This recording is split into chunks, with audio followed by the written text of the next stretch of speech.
ভোটের আগে গরম পশ্চিম মেদিনীপুরের চন্দ্রকোনা শনিবার সন্ধে শুভেন্দু অধিকারীর গাড়ির সামনে বিজেপি তৃণমূলের স্লোগান পাল্টা স্লোগান, হাতাহাতি। বিরোধী দলনেতার গাড়িতে হামলার অভিযুক্তদের গ্রেফতারের দাবিতে গভীর রাত পর্যন্ত চন্দ্রকোনা রোড বিট হাউস ফাঁড়িতে শুভেন্দু অধিকারী। বিজেপি তৃণমূল দুপক্ষই পুলিশের কাছে লিখিত অভিযোগ জানিয়েছে।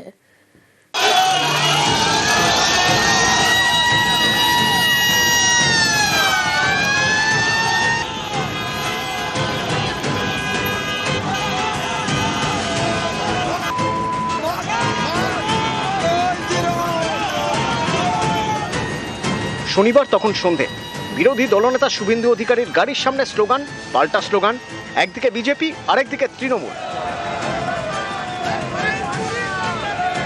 এরপরেই দুপক্ষের হাতাহাতি।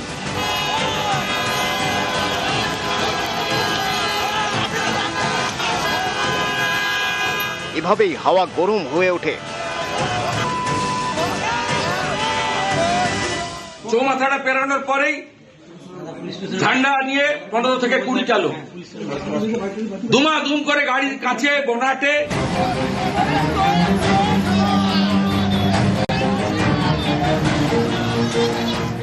শনিবার পুরুলিয়ায় সভা ছিল শুভেন্দুর। সভা শেষে পশ্চিম মেদিনীপুরের চন্দ্রকোনা রাস্তা ধরে ফিরছিলেন। রাস্তার একদিকে বিজেপি কর্মী সমর্থকরা, অন্যদিকে তৃণমূল। শুরু হয় স্লোগান পাল্টা স্লোগান, থেমে যায় শুভেন্দুর গাড়ি। এই সময় দুপক্ষের মধ্যে শুরু হয় হাতাহাতি।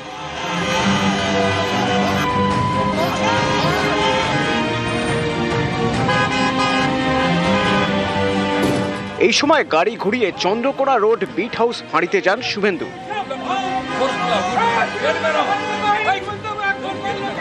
আইসির ঘরে ঢুকে মেঝে বসে পড়েন। তার গাড়িতে হামলা চালানোর অভিযোগে সরব হন। অভিযুক্তদের গ্রেপ্তারির দাবি জানান।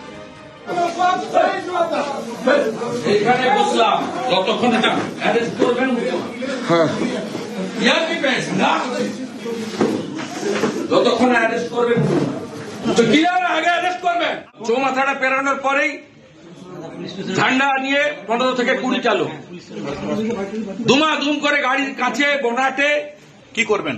আইনগত কাজ করব। এখানকার পুলিশের ইনচার্জের সামনে বসে আছি, ইনারাই করিয়েছেন। আপনি কি মনে করছেন? না, কমপ্লেন দেব, ধরে আনতে হবে। আপনার পুলিশের সামনে হচ্ছে না, না ঠিক আছে, আপনার স্কোয়াড, আপনার পাইলট সবার সামনে হয়েছে। না, কমপ্লেন তো দেবো, কমপ্লেন তো দেবো, কি করতে হয় আমি জানি।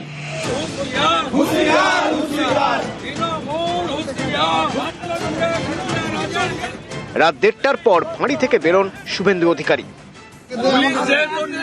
অভিযোগে মামলা করল না, আমরা উচ্চ আদালতে মঙ্গলবার যাব। আর মঙ্গলবার দিন বেলা 2টায় চন্দ্রকোনা রোড চলো, ঝান্ডার সঙ্গে ডান্ডা লাগিয়ে হাজার হাজার আমার যে জিডির রিসিপ্ট কপি নিয়েছি, হাইকোর্টে যাব। সাধারণ মানুষ জয় বাংলা স্লোগান দিচ্ছিল। জমিদারদের জমিদারি অ্যাটিটিউড দেখিয়ে শুভেন্দু অধিকারী বলেছে যারা জয় বাংলা স্লোগান দিয়েছে সিআরপিএফ কে নির্দেশ দিয়েছিল তাদেরকে পেটাতে। সিআরপিএফ তো বহিরাগত, বাংলার মাটি চেনে না, তার জন্য তৃণমূলকে পেটাতে বলেছে। সামনে যাকে পেয়েছে পিটিয়ে দিয়েছে। মাঝখান থেকে বেধড়ক মার খেলো বিজেপির মন্ডলের নেতা, যে নাকি আবার ওখানকার বিজেপির লোকই বলছে সম্ভাব্য প্রার্থী গৌতম কৌড়ি। মার খাওয়ার পরেও বলছে সিআরপিএফ মারেনি, তৃণমূল মেরেছে। আরে ভিডিওতে দেখা যাচ্ছে সিআরপিএফ লাথি মেরে ফেলে দিচ্ছে। এখন দিলীপ ঘোষ আবার ব্যাক করেছেন। স্বাভাবিকভাবে প্রতিযোগিতায় লিডার অফ অপোজিশন বোধহয় একটু পিছিয়ে পড়েছেন। গতকালকে রাতে থানায় গিয়ে সস্তার নাটক করেছেন।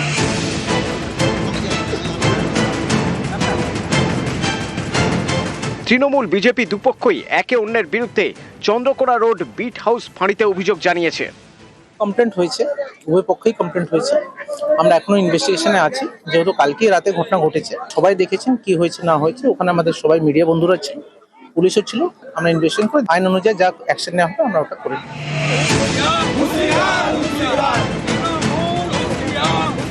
নিউজ 18 বাংলা।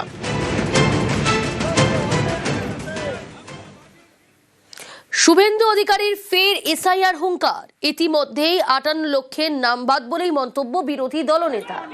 14 ফেব্রুয়ারির পর তৃণমূল আর ভোটে লড়তে চাইবে না বলে কটাক্ষ শুভেন্দু। এসআইআরের পরে 58 লক্ষ চলে গেছে। ये तो पहले झांकी है, कसी मथुरा बाकी है। সকালবেলা ব্রেকফাস্ট হয়েছে তো ড্রাফট ভোটার লিস্ট শুনানি চলছে 14ই ফেব্রুয়ারি ফাইনাল ভোটার লিস্ট হবে লাঞ্চ হবে ডিনার হবে হারিয়ে ওই দিন দেখবেন তৃণমূল বলছে আমরা আর ভোটে লড়বো না এই ভোটার লিস্টে আমরা ভোটে লড়বো না বিজেপি যে পথেই শুরু করুক শেষে পরাজয় হবে বলে কটাক্ষ কুণাল ঘোষের। ওরা যে পথেই শুরু করুক আলটিমেটলি গিয়ে বিধানসভার কাছে গিয়ে পথটা দুভাগে ভাগ হবে। একটা পথ তৃণমূলের পথ, সেটা সরকার পক্ষ অর্থাৎ জয়ী পক্ষে যাবে, আর একটা পথ পরাজিত অর্থাৎ বিরোধী পক্ষে যাবে। বিষয়টা হচ্ছে শেষটা করবেন ওনারা পরাজিত, হতাশ, বিধ্বস্ত মানুষের দ্বারা প্রত্যাখ্যাত হিসাবে। ফের মুখ্য নির্বাচন কমিশনার জ্ঞানেশ কুমারকে চিঠি দিলেন শুভেন্দু অধিকারী। শনিবারে মুখ্য নির্বাচন কমিশনারকে চিঠি লেখেন মুখ্যমন্ত্রী। এসআইআর এ মৃত্যু বিশিষ্টদের হয়রানিতে সরব হন মমতা বন্দ্যোপাধ্যায়। রবিবার সিএসি কে চিঠি দিয়ে অভিযোগ খারিজ বিরোধী দলনেতার। এসআইআর হয়রানি রাজ্যের মানুষ দেখছেন, কমিশনকে যত চিঠি দেবেন ততই বিচ্ছিন্ন হয়ে যাবেন বিরোধী দলনেতা। তোপ কুণাল ঘোষের। শুভেন্দু অধিকারী রাজ্যের বিতর্কিত মামলায় বিবেচনাধীন বিরোধী দলনেতা, কিন্তু তিনি নির্বাচন কমিশনের পিআরও চাকরিতে জয়েন করেছেন এখনো তো সেরকম খবর পাইনি। মাননীয় মুখ্যমন্ত্রী নির্বাচন কমিশনকে চিঠি দিচ্ছেন, তার উত্তর নির্বাচন কমিশন দিতে পারছে না কারণ যুক্তি নেই। আর সঙ্গে সঙ্গে আর একটা চিঠি বিরোধী দলনেতা বা বিজেপির তরফ থেকে যাচ্ছে। যখন কোনো মানুষকে নামের বানানের একটা অক্ষর ভুলের জন্য এপ্রান্ত ওপ্রান্ত ছুটে বেড়াতে হচ্ছে, তারা তো দেখতে পাচ্ছেন কি ঘটছে। ফলে শুভেন্দু অধিকারী যত এই ধরনের চিঠি লিখবেন বাংলার মানুষের কাছ থেকে তত বেশি বিচ্ছিন্ন হয়ে যাবেন। বাংলার এসআইআর নিয়ে আজ সুপ্রিম শুনানি। প্রধান বিচারপতি সূর্যকান্তর বেঞ্চে শুনানি। তৃণমূলের করা মামলায় আজ শুনানি। এসআইআর এর প্রক্রিয়াকে চ্যালেঞ্জ করে মামলা। তৃণমূলের তরফে মামলা দোলা ডাইরেক্টর। বাংলার এসআইআর নিয়ে আজ সুপ্রিম শুনানি। প্রধান বিচারপতি সূর্যকান্তর বেঞ্চে শুনানি।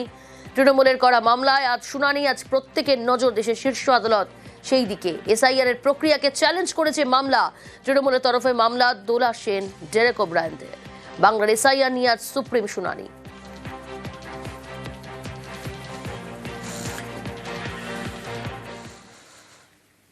ভোট ঘোষণা হয়নি এখনো, আর তার আগেই কেন্দ্রীয় বাহিনীর সওয়াল সুকান্ত মজুমদারের।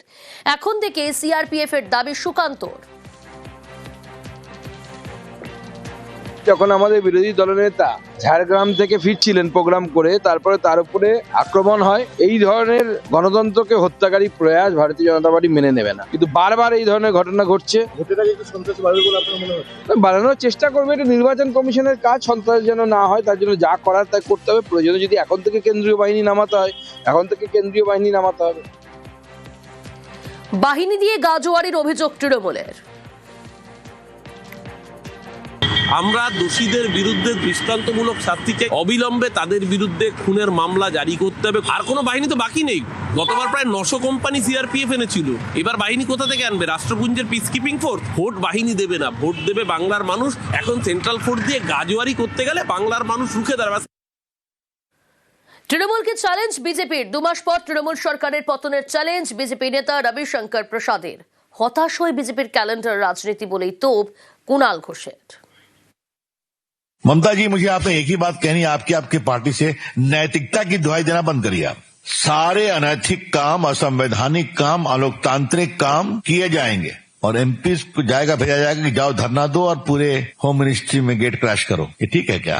कुल मिला के स्थिति यही है कि ममता जी की राजनीतिक यात्रा अब हार में बदलने वाली है। 2 महीने बाद, 3 महीने बाद घबराहट है, और घबराहट में तो गड़बड़ लोग करते ही हैं। जनता ही उनका 356, 355 सब करने वाली है। बस 2 महीने रुकिए ना। বিজেপি হতাশ হতে হতে ক্যালেন্ডার পলিটিক্সে গেছে। ফ্লপ জ্যোতিষী ওদের কিছু আছে। 20 সালে বলবে 21-এ দেখে নেবো, 21-এ বলবে 23-এর পঞ্চায়েতে দেখবো, 23-এ হারার পর বলবে 24-এর লোকসভায় দেখবো, 24-এ বাংলায় আসন কমে যাওয়ার পর বলবে 26-এ দেখবো। ওদের উচিত ফুটপাতে টিয়া পাখি নিয়ে রাস্তার ধারে বসে যদি 2-4টে পয়সা কামাতে। 14 গোষ্ঠীর ক্ষমতা হলে 356টা করে দেখুক না। কে রবিশঙ্কর প্রসাদ? 356। বাংলায় তোমরা যতই করো হামলা, আবার জিতবে বাংলা। চতুর্থবার মমতা বন্দ্যোপাধ্যায় সরকার হবে 250-র বেশি সিট নিয়ে। বাংলা বলায় ফের ভিন রাজ্যে অত্যাচার। ওড়িশায় ফের আক্রান্ত বাংলার পরিযায়ী। বাংলা বলায় বাংলাদেশি তকমা দিয়ে মারধরের অভিযোগ। কটকে বেধড়ক মার গোঘাটের রাজা আলীকে। শুধু তাই নয়, জয় শ্রীরাম বলতে চাপ দেওয়ারও অভিযোগ। হামলা রুখতেই বাইরে থেকে তালা মেরে দেন বাড়িওয়ালা, কিন্তু সেই তালা ভেঙেই পড়ে যায় শ্রমিককে মার। অভিযোগ 50,000 টাকাও কেড়ে নেওয়া হয়। আক্রান্তের দাবি, বাংলা বলায় আগেও বারবার হুমকি দেওয়া হয় তাকে, এমনটাই অভিযোগ আক্রান্তের। কোনো রকমে পালিয়ে গোঘাটে ফেরেন পরিযায়ী শ্রমিক। রুমে মোটামুটি ওরা 10-20 জন হবে এলো, এসে ওদের সারা জয় শ্রীরাম বল। তখন জয় শ্রীরাম বলতে পারিনি, ওরে চাপড়াচাপড়ি করছে, ওদের না বলে তোকে ছাড়বো নি। জয় শ্রীরাম বলার পর পকেটে কি আছে দেখি, এখন পকেটে কাজ করেছিল, 50,000 টাকা পেমেন্ট পেয়েছিল, এখন টাকা সারিয়ে নিয়েছিল। বাকি যারা রুমে ছিল তারা সব ছুটে পড়েছিল। কে চুলে মুটি ধরেছে, এখানে চাপড়েছে। বাইরে গেল উড়িষ্যা, যাওয়ার পর 1 মাস পরে ওদেরকে বেঁধেছিল বাজারে, ওদেরকে ঘরের ভিতরে ঘিরে ফেলেছে। তো ওরা 3 জন ছিল, আমাদের তমলুকের 2 জন ছিল, আর আমার ওই ছেলেটা ছিল। মারধর করছে যে বাঙালি কোথায় সব মেরেছে, যে বাংলাদেশে না কোথায়, সেই জন্য বলছে আরো মারছে সবকে। আর এরকম মারধর করলে কি করে পাঠাবো? আর ঘরে পয়সা আছে যে নিয়ে ছেলেকে পাঠাবো, আর বাইরে পাঠাবো নি কোনোদিন। গ্রামই বরঞ্চ ভিক দুঃখ করে খাবে, সেও ভালো। ওই দিদি চাললাই খাই, 9 মাস গেছিল, কিছু দিলে আমি কি খাবো, না হলে আমার ছেলে তো সবই কেড়ে নিয়েছে। স্বামীরও হার্টের প্রবলেম, নিজেরও শরীর খারাপ, প্রচুর ভয়েতেই রয়েছে। এই ধরনের জঘন্য অত্যাচার, এই অত্যাচারের বিরুদ্ধেই কিন্তু বাংলার মুখ্যমন্ত্রী এবং অভিষেক ব্যানার্জি বারে বারে সরব হয়েছেন। এহেন জঘন্য কাজ যে বিজেপি সরকার করছে, এই রাজ্যেও কিন্তু কিছু কিছু বিজেপির দালাল রয়েছে। আমরাও কিন্তু দল থেকে যদি নির্দেশ পাই, আমরাও কিন্তু তাদের বিরুদ্ধে এহেন ব্যবস্থা করতে পারি। আমরাও কিন্তু ছেড়ে কথা বলবো না। ওখানে কয়েক লক্ষ বাঙালি আছে, তাদের কাউকে কিছু করলো না, ও একা বাঙালি ওকে টর্চার করেছে। একদম সম্পূর্ণভাবে মিথ্যে কথা। ওনারা এখানে বাজার গরম করছেন। টিএমসি নেতার পাল্লায় পড়েছে যে তুই এইরকমভাবে একটা ভিডিও বলবি যে উড়িষ্যায় যাতে বাঙালিদিকে হেনস্থা করছে। এরা ওখানে উস্কানিমূলক কথাবার্তা বলেছে, তাই কিছু বচসা হয়েছে। সিএ আবেদন করে মিলল ভারতীয় নাগরিকত্ব। আবেদনের 4 মাসের মাথায় হাতে নাগরিকত্বের শংসাপত্র। এসআইআর শুনানি প্রক্রিয়ার মধ্যেই নাগরিকত্বের শংসাপত্র পেল পূর্বস্থলীর দাস পরিবার। একটা সময় বাংলাদেশের চট্টগ্রামে থাকতেন সবুজ দাসের পরিবার। তাদের দাবি, অত্যাচারের জেরে সপরিবারে ভারতে চলে আসেন তারা। তারপর থেকে পূর্বস্থলীর বরগাছি গ্রামের মাঝের পাড়ায় 26 বছরের সংসার।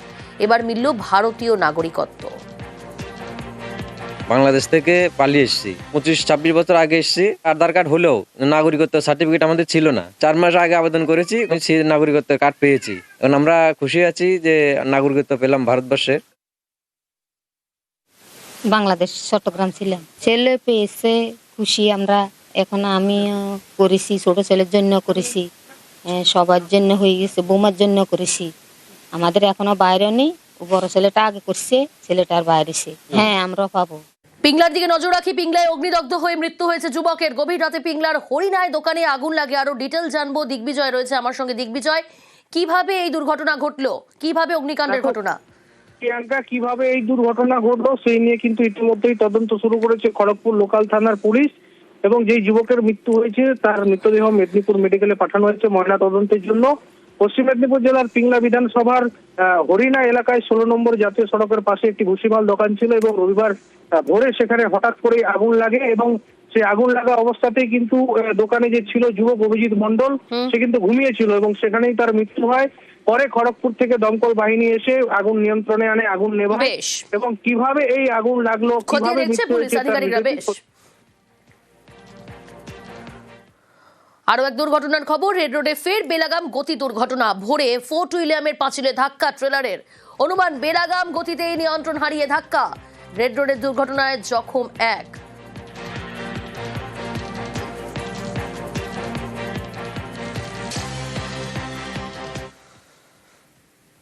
আসছি পরের খবরে। যুব দিবসে স্বামীজি স্মরণ। 164তম জন্মবার্ষিকীতে বিবেকানন্দকে শ্রদ্ধা। বেলুড়ে প্রভাত ফেরির পর মঙ্গল আরতি, দিনভর বেদপাঠ, স্তব গানেও স্বামীজি স্মরণ। সকাল থেকেই ভক্তদের ভিড় মঠে। যোগপুরুষকে প্রণাম সিমলা স্ট্রিটের বাড়িতেও।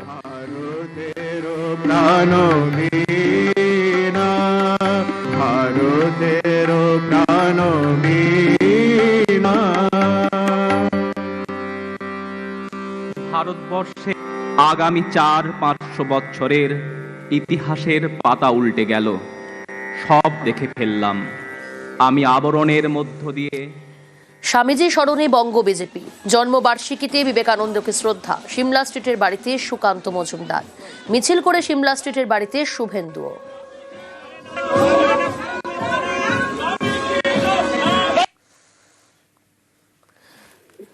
টেলিফোন লাইনে রয়েছে প্রতিনিধি সান্নিক। সান্নিক, কারা কারা এসেছিলেন?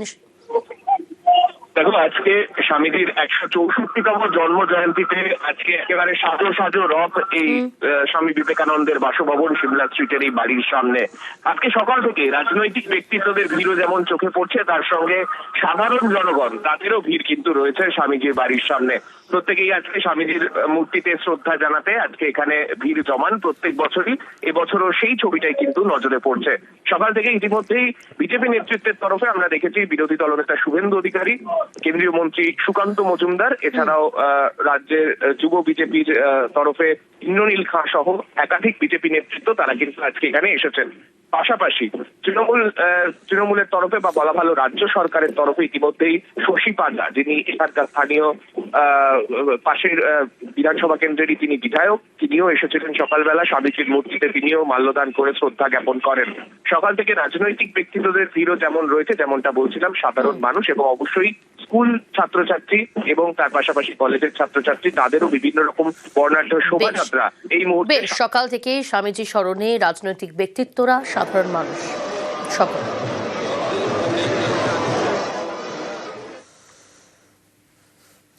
গঙ্গাসাগর মেলায় এবার রেস্কিউ ড্রোন। পুণ্যার্থীদের নিরাপত্তা সুরক্ষায় জোর দেওয়া হচ্ছে, তাই গঙ্গাসাগর মেলায় এবার রেস্কিউ ড্রোন কিভাবে কাজ করা হবে, কি কি পদক্ষেপ নেওয়া হয়েছে প্রশাসনের তরফ থেকে, আরো বিস্তারিত জানাবে বিশ্বজিৎ রয়েছে আমার সঙ্গে। বিশ্বজিৎ।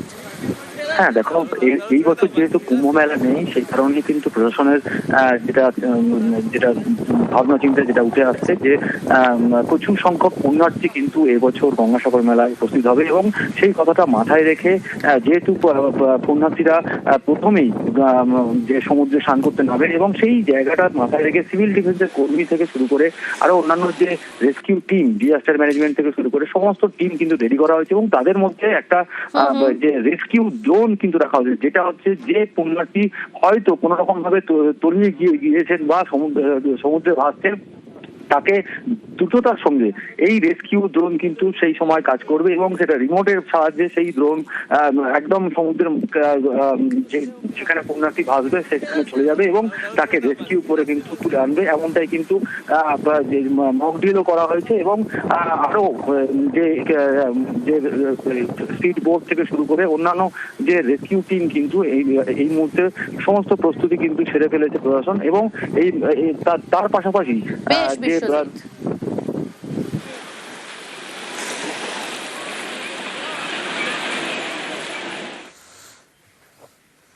চোখ রাখি আবহাওয়ার খবরে। একটানা কম তাপমাত্রা, পুরুলিয়ায় শিশির জমে বরফ। পৌষ সংক্রান্তি থেকে ফের জেলায় জেলায় জাঁকিয়ে শীত, জানাচ্ছে হাওয়া অফিস।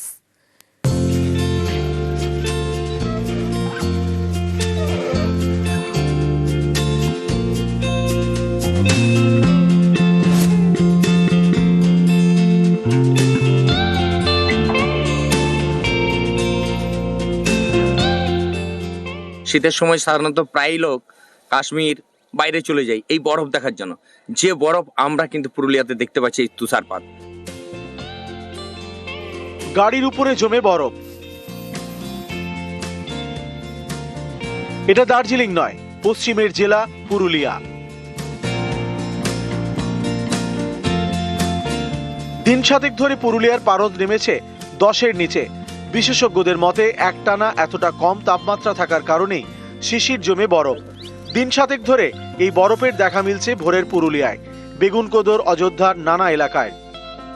শীতের দীর্ঘ রাত হয়, নিম্ন বায়ুমণ্ডলে আপেক্ষিক আর্দ্রতা বা ভূপৃষ্ঠের আর্দ্রতার পরিমাণ বেশি থাকে, শান্ত এনভায়রনমেন্ট থাকে।